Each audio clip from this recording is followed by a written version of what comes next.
The Spanish flu, a name that evokes a haunting chapter in history, was not just a mere outbreak. It was the deadliest pandemic the world has ever faced. Between 1918 and 1919, it swept across the globe, claiming an estimated 20 to 50 million lives. Some estimates even suggest the toll could be as high as 100 million. Just imagine that, more lives lost than in the entirety of World War I. What's fascinating, and often misunderstood, is the origin of the Spanish flu. Contrary to popular belief, it didn't actually start in Spain. The name comes from the fact that Spain, being neutral during World War I, reported extensively on the flu's impact, while other countries were under wartime censorship. This led to the misconception that Spain was the epicenter of the outbreak.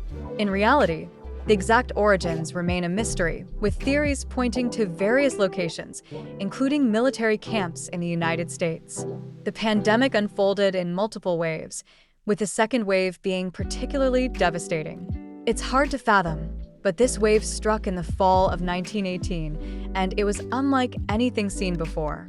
The virus mutated, becoming more lethal and targeting young, healthy adults, those who typically would have been the most resilient. This was shocking because, in most flu outbreaks, the very young and the elderly are the most vulnerable.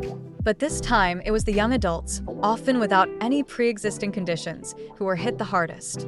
In fact, more U.S. soldiers died from the Spanish flu than from combat during World War I. That's a staggering statistic. Soldiers, packed into barracks and exposed to the virus, became prime targets. Hospitals were overwhelmed, and the medical community was ill-prepared for the scale of the crisis. The flu spread rapidly, exacerbated by troop movements and the close quarters of military life. The symptoms were brutal. Many experienced high fevers, severe respiratory issues, and in some cases, a rapid decline that led to death within days. The pandemic didn't just affect individuals, it disrupted entire communities. Schools, businesses, and public gatherings were shut down in an effort to contain the spread. Masks became a common sight, and social distancing was enforced long before it became a familiar term in our modern lexicon. The Spanish flu also had lasting impacts on public health policies. It highlighted the need for better surveillance of infectious diseases and the importance of vaccination. The lessons learned from this pandemic have shaped our responses to health crises ever since. As we reflect on the Spanish flu, it's crucial to remember the resilience of humanity in the face of such adversity. The world came together, learned from experience, and built a foundation for future public health initiatives. The echoes of the Spanish flu remind us of the importance of preparedness, vigilance, and compassion in times of crisis.